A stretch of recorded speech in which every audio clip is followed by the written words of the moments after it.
Hello dear student, इस video में 2027 board exam के लिए क्लास 12 अर्थशास्त्र इकोनॉमिक्स का एक गेस मॉडल पेपर लेकर आया हूं।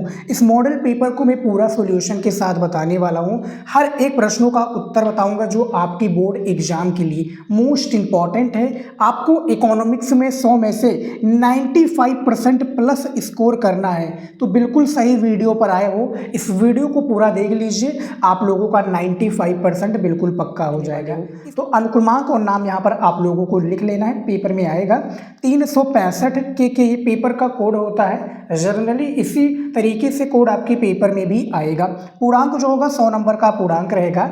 समय आपको 3 घंटे 15 मिनट दिया जाएगा।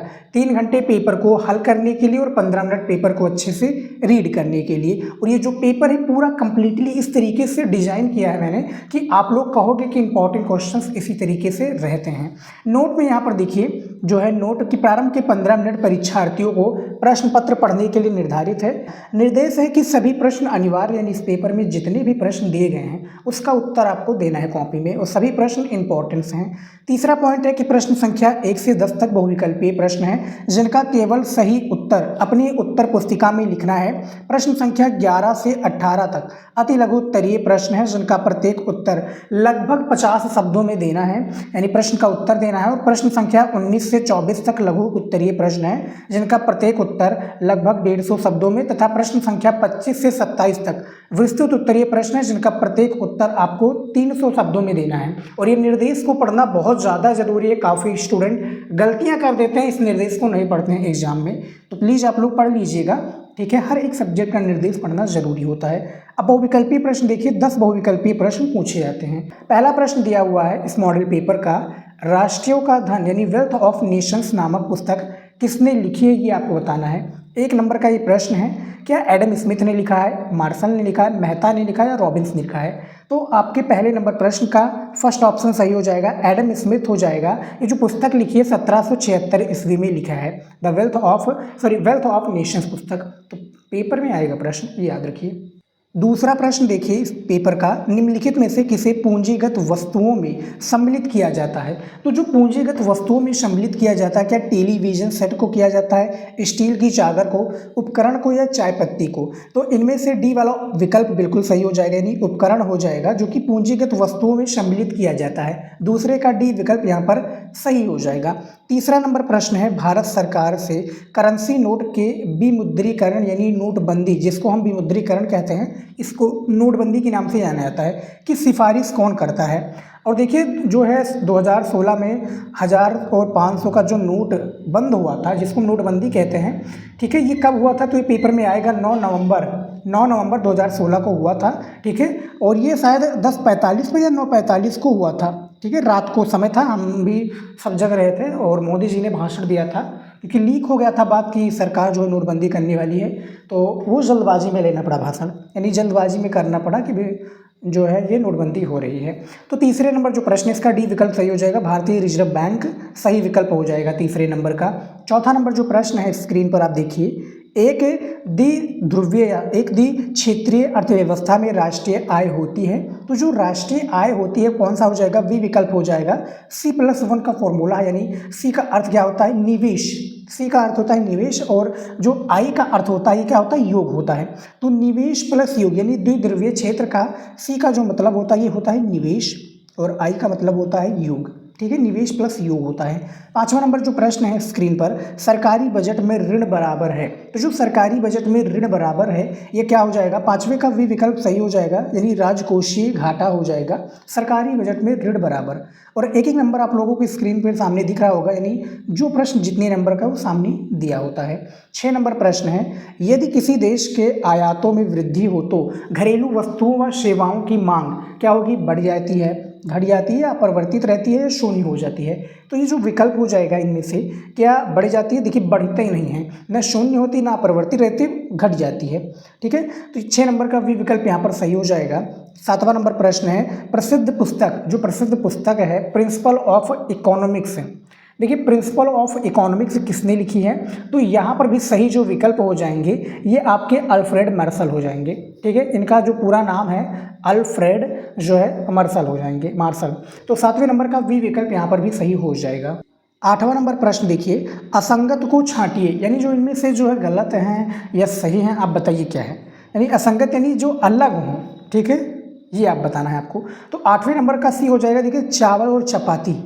देखिए जूता और मोजा ये इसका सही मिलाप है, कार तथा पेट्रोल ये सही है, मेज तथा कुर्सी सही है, लेकिन चावल तथा चपाती ये क्या हो जाएगा। देखिए चपाती किसको कहते हैं, चावल तथा यहाँ पर क्या होना चाहिए, चावल तथा आटा होना चाहिए, ठीक है। तो यहाँ पर चपाती है, 8वें नंबर का सी विकल्प सही हो जाएगा। 9 नंबर प्रश्न है, उत्पादनों यानी उत्पत्ति के साधनों को मोटे तौर पर कितने भागों में विभक्त किया गया है। तो ये जो मोटे तौर पर देखा जाए, ये जो विभक्त किया गया 4 भागों में विभक्त किया गया है। 9 नंबर का सी विकल्प यहाँ पर सही हो जाएगा। और 4 भाग कौन कौन से हो जाएंगे, भूमि हो जाएगा, उसके बाद में श्रम हो जाएगा, पूंजी हो जाएगा, ठीक है, और जो हो जाएगा क्या हो जाएगा, उद्यम हो जाएगा। तो ये 4 जो भाग हैं याद रखिएगा, पेपर में आएंगे। और 10 नंबर प्रश्न है स्क्रीन पर, पूर्ति अपनी मांग स्वयं उत्पत्ति करती है, यानी जो पूर्ति है ये अपनी मांग क्या है, स्वयं उत्पत्ति करती है, कथन किसका है। तो ये जो कथन हो जाएगा जेबी, यहाँ पे देखिए जेबी क्या लिखा है, जेबी इनका पूरा क्या नाम हो जाएगा बताइएगा, जेबी से हो जाएगा। इनका पूरा नाम आप लोग कमेंट में हमें बताइएगा, ठीक है, जेबी से क्या हो जाएगा। तो 10 नंबर का सी विकल्प यहाँ पर फिलहाल सही हो जाएगा। अब देखिए अति लघु उत्तरीय प्रश्न आ चुका है, और आपके इकोनॉमिक्स में जो है 8 अति लघु उत्तरीय प्रश्न पेपर में दिए जाते हैं, ठीक है, 8 प्रश्न दिए जाते हैं। और हर एक प्रश्न का उत्तर कितने में शब्दों में देना है तो आपको निर्देश में मैंने बाकायदा बता दिया था। हर एक प्रश्न का उत्तर देने पर आपको 3 नंबर दिया जाएगा। तो हर एक प्रश्न का मैं उत्तर बताने वाला हूँ, वीडियो की शुरू में बता दिया था, ध्यानपूर्वक आपने सुना होगा मेरी बातों को। 11 नंबर जो प्रश्न है, व्यष्टि अर्थशास्त्र को परिभाषित कीजिए।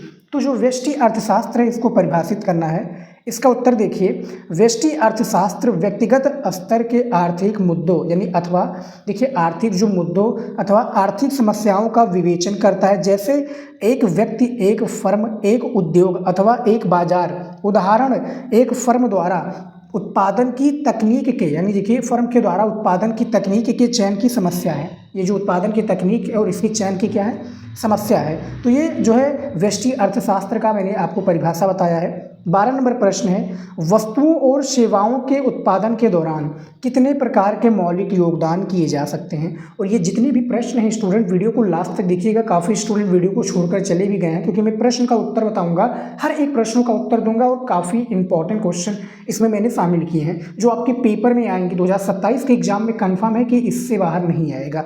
इसका उत्तर है, वस्तुओं और सेवाओं के उत्पादन के दौरान 4 प्रकार के मौलिक योगदान किए जा सकते हैं। अब वो 4 प्रकार के जो मौलिक योगदान किए जा सकते हैं उसके बारे में मैं बता देता हूँ अच्छे से। देखिए यहाँ पर सबसे पहला क्या है, सबसे पहला मानवीय श्रम का योगदान, दूसरा है पूंजी का योगदान जिसका परिश्रमिक ब्याज है, तीसरा है उद्यम वृत्ति का योगदान जिसका परिश्रमिक लाभ है। एक और होना चाहिए, तो यहाँ पर वो कट गया है, ठीक है, तो उसको भी बारे में मैं बताऊंगा अच्छे से, क्योंकि ये कंप्यूटराइज गड़बड़ी हो गया है, काफ़ी बार क्या होता है गलतियाँ हो जाती हैं। 13 नंबर जो प्रश्न है, और इसका उत्तर जो है आपको उत्तर मिल जाएगा क्वेश्चन बैंक और बैंक यानी किताब में भी मिल जाएगा, जो आपको मैंने 12 नंबर प्रश्न बताया है, ठीक है।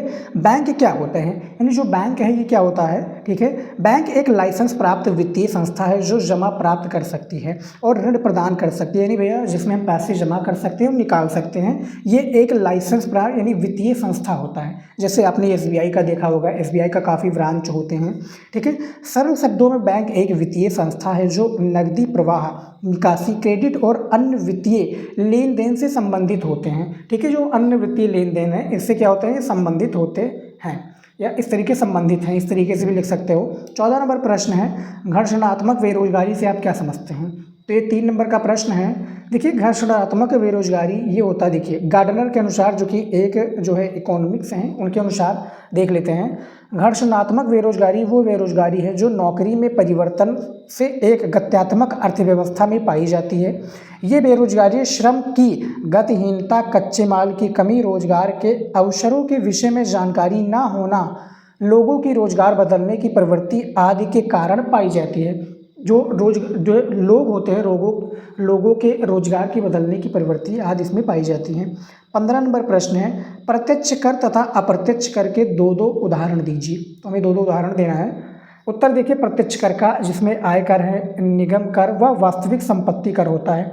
अप्रत्यक्ष कर, मूल्य वृद्धि कर व बिक्री कर इसमें शामिल होते हैं। तो ये भी 15 नंबर का प्रश्न है और आप लोग चाहे तो इसको कॉपी में भी लिख सकते हो, तो नोट्स की तरह प्रिपेयर कर सकते हो, तैयार कर लोगे तो पेपर में इंपॉर्टेंट है और इसको आप लोग जो है याद भी कर सकते हो, समझ भी सकते हो। 16 नंबर जो प्रश्न है, अवमूल्यन। देखिए क्या प्रश्न है कि अवमूल्यन और पुनर्मूल्यन किसे कहते हैं। उत्तर है स्थिर विनिमय दर प्रणाली के अंतर्गत जब किसी सरकारी कार्यवाही द्वारा विनिमय दर बढ़ती है तो इसे अवमूल्यन कहते हैं। जब स्थिर विनिमय दर प्रणाली के अंतर्गत सरकार विनिमय दर को घटा देती है तब मुद्रा का जो है मूल्यन होता है। जब मुद्रा होती है इसका क्या होता है, पुनर्मूल्यन होता है। तो ये 16 नंबर प्रश्न है। 17 नंबर जो प्रश्न है, बाजार शब्द क्या है, इसका अभिप्राय क्या है। देखिए प्रश्न इस तरीके से भी पूछा जाएगा कि बाजार किसे कहते हैं, बाजार को परिभाषित कीजिए। तो ये जो प्रश्न होते हैं एग्जामिनर जो है काफ़ी बार घुमा देता है, ठीक है, यानी मल्टीपल तरीके से पूछता है, लेकिन इसका जो उत्तर होगा एक ही होगा। उत्तर देखिए, अर्थशास्त्र के अनुसार बाजार एक ऐसी संस्था है जो अपने आर्थिक क्रियाकलापों का अनुसरण करने वाले व्यक्तियों को निर्बाध अंतःक्रिया प्रदान करती है। दूसरे शब्दों में बाजार व्यवस्थाओं का ऐसा समुच्चय है जहां आर्थिक अभिकर्ता मुक्त रूप से अपने धन अथवा अपने उत्पादों को परस्पर निर्बाध आदान प्रदान कर सकते हैं, परस्पर जो है निर्बाध और इसको आदान प्रदान कर सकते हैं। 17 नंबर प्रश्न का ये उत्तर है। 18 नंबर प्रश्न देखिए क्या पूछा गया है, उत्पादन के विभिन्न साधन और उनको दिए जाने वाले पारितोषिक क्या हैं। तो जो उत्पादन के विभिन्न साधन और उनको दिए जाने वाले पारितोषिक हैं इनके बारे में हमें बताना है, क्योंकि 3 नंबर का प्रश्न है। इसका उत्तर देखिए, भूमि, श्रम, पूंजी और उद्यमिता उत्पादन के 4 साधन हैं। इन्हें दिए जाने वाले पारितोषिक क्रमशः किराया, वेतन, मजदूरी, ब्याज और लाभ हैं। क्या है, देखिए किराया है, वेतन है, मजदूरी है और जो है ये सारी चीज़ें लाभ हैं। तो ये 18 नंबर प्रश्न था। टोटल 8 मैंने आपको अति लघु उत्तरीय प्रश्न बताए हैं। अब बात कर लेते हैं लघु उत्तरीय प्रश्न का, और इसका भी मैं आपको उत्तर देने वाला हूं प्यारे बच्चों। देखिए लघु उत्तरीय प्रश्नों की बात करूं तो टोटल 6 प्रश्न होगा। हर एक प्रश्न का उत्तर देने पर आपको 6 नंबर दिया जाएगा अर्थशास्त्र में। 19 नंबर प्रश्न देखिए, उत्पादन संभावना वक्र की परिभाषा दीजिए, समझाइए कि ये बाएं से दाएं नीचे की ओर ढलवा क्यों होता है। ठीक है, जो नीचे की ओर ढलवा होता है ये क्यों होता है इसके बारे में बताइए। 6 नंबर का ये प्रश्न है। उत्तर देखिए, उत्पादन संभावना वक्र, जिसे उत्पादन संभावना सीमा भी कहते हैं, वो वक्र है जो दो वस्तुओं के उन विभिन्न संयोगों को प्रकट करता है जिनका दिए हुए संसाधनों तथा जो उत्पादन की तकनीक द्वारा उत्पादन किया जा सकता है। उत्पादन संभावना वक्र देखिए बाएं से, जो उत्पादन संभावना वक्र है बाएं से दाएं नीचे की ओर जो है ढलवा होता है, क्योंकि ऐसी स्थिति में जब दी हुई तकनीक का प्रयोग करके दिए हुए संसाधनों का पूर्ण तथा कुशल प्रयोग किया जा सकता है, तब वस्तु X का अधिक उत्पादन केवल तभी किया जा सकता है जब वस्तु Y का उत्पादन कम किया जाए। यानी कहने का ये अर्थ है कि जो उत्पादन संभावना वक्र है इसका ये परिभाषा दिया गया है और ये दाएं की ओर ढलवा क्यों होता है इसके बारे में अच्छे से बताया गया है। तो वीडियो रोककर अच्छे से समझ लीजिए प्रश्न को। ठीक है, 19 नंबर प्रश्न है। अब बात कर लेते हैं 20 नंबर प्रश्न के बारे में। देखिए, मांग में वृद्धि के कारण बताइए। जो मांग हो, ठीक है, इसकी वृद्धि के कारण बताना है। उसमें देखिए इन्हें जो इनसे किन्हीं दो की व्याख्या करना है हमें। 6 नंबर का ये प्रश्न है, इसका भी उत्तर चलिए बता देता हूँ। इसका उत्तर है, वस्तु की मांग में वृद्धि या मांग वक्र के दाईं ओर खिसकने के मुख्य कारण निम्नलिखित हैं। पॉइंट के थ्रू दिया गया है। सबसे पहला है जब उपभोक्ता की आय में वृद्धि होती है। दूसरा है जब प्रतिस्थापन वस्तु की कीमत में वृद्धि होती है तथा जब पूरक वस्तु की कीमत में कमी होती है। तीसरा प्रश्न है जब फैशन या जलवायु में परिवर्तन के कारण वस्तु के लिए उपभोक्ता की रुचि में परिवर्तन आता है। तो जो वस्तु है इसके उपभोक्ता में क्या है, रुचि में क्या आता है, परिवर्तन आता है। तीसरा पॉइंट है। चौथा पॉइंट यहाँ पर देखिए, जब निकट भविष्य में कीमत बढ़ने की संभावना हो। जब निकट भविष्य में क्या है, जो कीमत है, कीमत बढ़ने की संभावना हो। और पांचवा पॉइंट है, जब क्रेताओं की संख्या में वृद्धि होती है। जो क्रेताओं होता है, देखिए क्रेता और विक्रेता। क्रेता का अर्थ होता है जो खरीदने वाला हो, विक्रेता का अर्थ होता है जो बेचने वाला होता है। तो एक इसमें जब क्रेताओं में संख्या में वृद्धि हो, तो ये 20 नंबर प्रश्न का सटीक उत्तर है, आप देख सकते हो। अब बात कर लेते हैं 21 नंबर प्रश्न के बारे में। देखिए, जो 21 नंबर प्रश्न है कि निम्न संकों में से सीमांत उत्पादन और औसत उत्पादन ज्ञात कीजिए। ठीक है, तो ये देखिए एक प्रकार से क्या है, ये इसका हल दिया हुआ प्रश्न है। ठीक है, तो इसका उत्तर है यहाँ पर देखिए हल दिया हुआ है, पूरा प्रश्न का उत्तर श्रम की इकाइयाँ हैं, कुल उत्पादन है और श्रम की इकाइयों में देख सकते हो किस तरीके से क्या सारी चीज़ें दी हुई हैं। ठीक है, ये आप अच्छे से वीडियो को रोककर समझ सकते हो। अब बात कर लेते हैं 22 नंबर प्रश्न के बारे में, क्योंकि समझाऊंगा तो टाइम लगेगा और काफ़ी स्टूडेंट जो वीडियो को छोड़कर चले गए होंगे। देखिए 22 नंबर प्रश्न है, हम कब कहते हैं कि बाजार में किसी वस्तु के लिए अधिमांग है, यानी जब हम कब कहते हैं कि बाजार जो होता है, बाजार में किसी वस्तु के लिए अधिमांग है। उत्तर है वो स्थिति जिसमें शून्य अधिमांग तथा शून्य अधिपूर्ति होती है, बाजार संतुलन कहलाती है। दूसरे शब्दों में बाजार संतुलन वो स्थिति है जहां बाजार मांग और बाजार पूर्ति समान रहती है, यानी कहने का अर्थ है कि बाजार संतुलन कहलाती है। दूसरे शब्दों में बाजार संतुलन का वह स्थिति जहां बाजार मांग और बाजार में पूर्ति समान रहती है। इसमें देखिए थोड़ा और है, यदि किसी कीमत पर बाजार पूर्ति बाजार मांग से अधिक है तो उस कीमत पर बाजार में अधिपूर्ति कहलाती है, तथा यदि उस कीमत पर बाजार मांग बाजार पूर्ति से अधिक है तो उस कीमत पर बाजार में अधिमांग कहलाती है। जब कभी बाजार पूर्ति बाजार मांग के समान नहीं हो और इसीलिए बाजार में संतुलन नहीं हो तो कीमत में परिवर्तन की जो नहीं हो तो कीमत में जो परिवर्तन इसकी प्रवृत्ति होगी। संक्षेप में बाजार संतुलन बाजार मांग और बाजार पूर्ति, अधिपूर्ति बाजार पूर्ति बाजार मांग, अधिमांग बाजार मांग बाजार पूर्ति। ठीक है, तो ये तो 22 नंबर प्रश्न का सही उत्तर था। अब देख लेते हैं 23 नंबर प्रश्न। तो टोटल 6 प्रश्न होता है, मैंने आपको बताया ही था। 23 नंबर जो प्रश्न है कि स्वायत्त, देखिए स्वायत्त विनियोग अर्थव्यवस्था क्या है, इसके बारे में बताइए। मोस्ट इंपॉर्टेंट क्वेश्चन है, ठीक है, मोस्ट इंपॉर्टेंट, क्योंकि पिछले साल भी ये शायद प्रश्न पूछा गया था। इसका उत्तर देखिए, इसमें कुछ पॉइंट के थ्रू 4 पॉइंट में बताया गया है। पहला है आर्थिक स्थिरता बनाए रखना। मंदी के समय जब निजी निवेश घटता है तब स्वायत्त निवेश मांग को स्थिर बनाए रखता है। दूसरा है आधारभूत ढांचा का निर्माण। सड़क, बिजली, सिंचाई, स्कूल आदि में सरकारी निवेश देश के विकास का आधार बनता है। जो सरकारी निवेश होता है ये देश के विकास में क्या होता है, आधार बनता है। तीसरा पॉइंट है निजी निवेश को प्रोत्साहन। जब सरकार निवेश करती है तो निजी क्षेत्र का भरोसा बढ़ता है। जो निजी क्षेत्र होते हैं इनका क्या होता है, भरोसा बढ़ता है और वे भी निवेश करने लगते हैं, और वे भी क्या करने लगते हैं, निवेश करने लगते हैं। चौथा पॉइंट देखिए चक्रवातीय उतार चढ़ाव को संतुलित करना। जो चक्रवातीय उतार चढ़ाव इनको क्या करना, संतुलित करना। जब आय घटती है तब भी ये निवेश जारी रहता है, जिससे समष्टि मांग में गिरावट नहीं आती। जो समष्टि मांग होती है इसमें जो है गिरावट नहीं आती। तो ये 23 नंबर प्रश्न है, इसका उत्तर आप देख सकते हो। अब बात कर लेते हैं 24 नंबर प्रश्न के बारे में। देखिए राजकोषीय घाटा से सरकार को ऋण ग्रहण की आवश्यकता होती है, समझाइए। तो जो सरकार होता है इसको जो ऋण ग्रहण की आवश्यकता होती है, कैसे होती है, इसको समझाना है।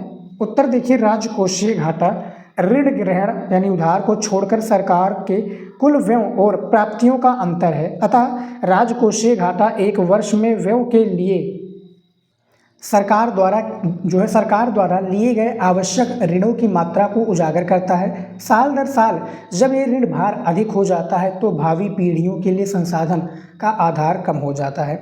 ये निश्चित रूप से वृद्धि की प्रक्रिया में एक प्रतिबंधक के रूप में काम करेगी, विशेष रूप से जब सरकार गैर उत्पादकीय उद्देश्य के लिए ऋण लेती है। वित्तीय पक्ष से सफल जो वित्तीय पक्ष होता है, वित्तीय पक्ष के सकल राजकोषीय घाटा निवल घरेलू ऋण ग्रहण भारतीय रिजर्व बैंक से ऋण ग्रहण प्लस विदेशों से ऋण ग्रहण करता है। तो ये मैंने आपको 24 नंबर प्रश्न बता दिया था। अब मैं आपको बताऊंगा विस्तृत उत्तरीय प्रश्न, क्योंकि जो कंप्लीट होता है बहुविकल्पीय, अति लघु उत्तरीय, लघु और विस्तृत में ही कंप्लीट होता है ये पूरा इकोनॉमिक्स का पेपर। विस्तृत उत्तरीय प्रश्न में देखिए 25 नंबर जो प्रश्न है, कुल उत्पाद और सीमांत उत्पाद वक्रों की सहायता से परिवर्ती अनुपातों के नियम की व्याख्या कीजिए। ये 10 नंबर का प्रश्न होता है। इसमें अथवा करके जो प्रश्न दिया हुआ है, देखिए आपूर्ति अनुसूची तथा आपूर्ति वक्र बनाकर पूर्ति के नियम की व्याख्या कीजिए। ठीक है, ये 2 प्रश्न इसमें दिए हुए हैं। 26 नंबर जो प्रश्न है, मांग और पूर्ति वक्र। जो मांग और पूर्ति वक्र के ऊपर की ओर जो है खिसकने का संतुलन कीमत की ओर मात्रा, जो कीमत होता है कीमत की ओर मात्रा पर प्रभाव की विवेचना कीजिए।